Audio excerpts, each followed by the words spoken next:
Matahari bersinar indah. Anak manusia baru saja memulai rutinitas sehari-hari.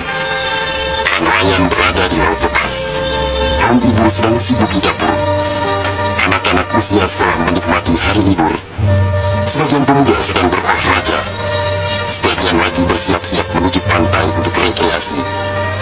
Para buruh bangunan sedang bekerja. Suasana pasar hidup pikuk dengan berbagai transaksi. Burung-burung baru saja meninggalkan sarang. Tiba-tiba pukul 7:58 waktu Indonesia Barat, hari Ahad, 26 Desember 2004, bumi serambi Mekah berguncang dahsyat. Guncangan gempa pada 8,9 skala Richter itu berlangsung puluhan menit tanpa henti. Bumi bergerak ke bawah dan ke atas, ke kiri dan ke kanan, berayun-ayun terus-menerus. Orang-orang berlari keluar rumah, berkumpul di jalan-jalan dan lapangan terbuka. Mereka seperti berada dalam panti. Kepala terasa pusing, sehingga banyak yang terjerembab ke bumi. Suara azan Allahu Akbar berkumandang dari menara-menara masjid dan munasah. Suara zikir pun membahana di mana-mana. Jutaan mulut manusia melafazkan asma Allah dan Rasulullah secara terus-menerus.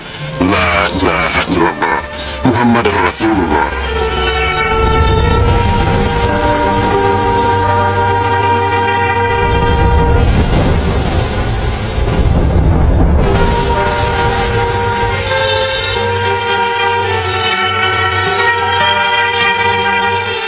Selesai gempa dahsyat itu, sebagian orang pergi untuk melihat-lihat situasi, karena terbetik kabar bahwa di tempat tertentu ada bangunan yang rubuh, ada tanah yang terbelah, dan ada pula rumah yang ditelan bumi.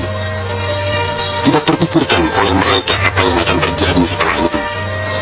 Tidak ada tanda-tanda alam yang begitu kentara. Tidak ada yang mampu menafsirkan dan menduga sebentar lagi akan terjadi bencana maha dahsyat yang meluluh lantakkan permukiman penduduk sepanjang pesisir Aceh.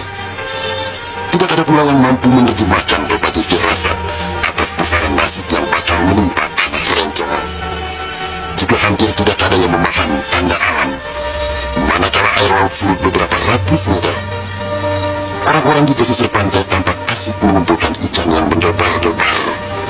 Bahkan air sungai pun mengering, namun tidak ada yang dapat membaca tanda-tanda itu. Mereka seakan melupakan gempa yang baru berlalu.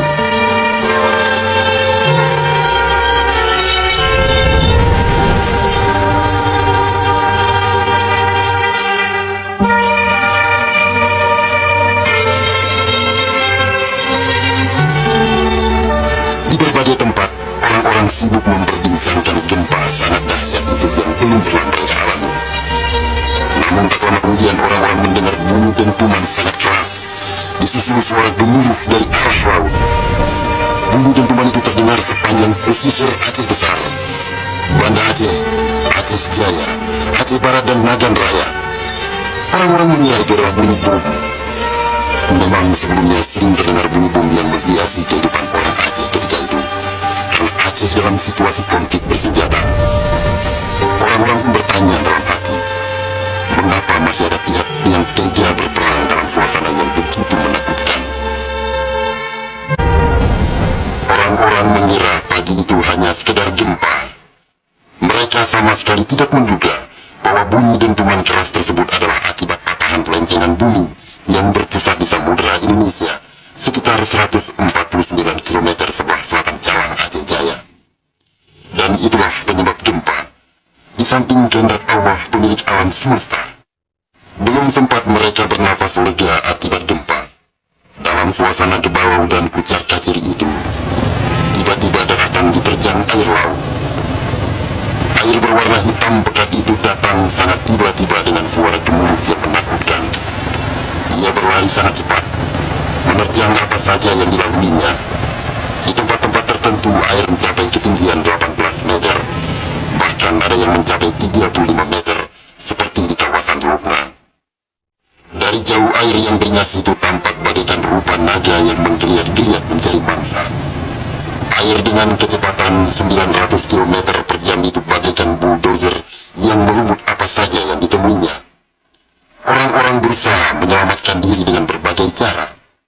Namun hampir semua orang, hewan-hewan, benda-benda, rumah, lak batak kaye bate, digulung air itu tanpa kecuali. Semua wilayah yang dilaluinya pun hancur berkeping-keping.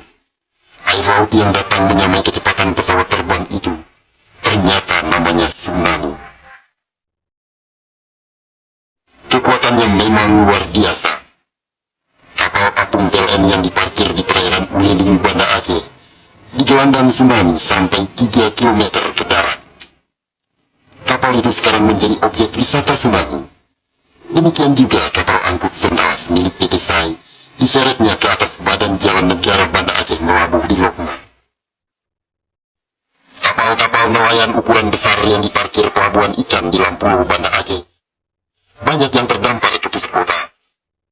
Termasuk mesin cetak harian Serambi Indonesia digeruncit di bawah tsunami sejauh 1 km. Kendaraan roda 4 hancur tak berwujud. Rumah dan toko-toko serta bangunan lain yang kokoh pun hancur lebur rata dengan tanah. Semuanya di luar dugaan manusia, seakan sebuah mimpi buruk yang sangat langka. Setelah kira-kira 15 menit air laut itu beraksi, suasana pesisir Aceh pun tenang, sunyi, sepi, senyap, dan hening yang tak bisa dilukiskan dengan kata-kata. Sebagian besar permukiman penduduk rata dengan tanah, seakan instrumentalia kehidupan telah berakhir sampai di sini. Ratusan ribu orang melangsa, teduk tesepuh, teluk menjaro, keingat kedua Hanani Daya, atau terduduk mulai bersilang tangan, mengingat nasib tiada berdaya. Tsunami yang diakibatkan gempa tektonik itu juga melanda Malaysia, Thailand, India, Maladewa, Sri Lanka,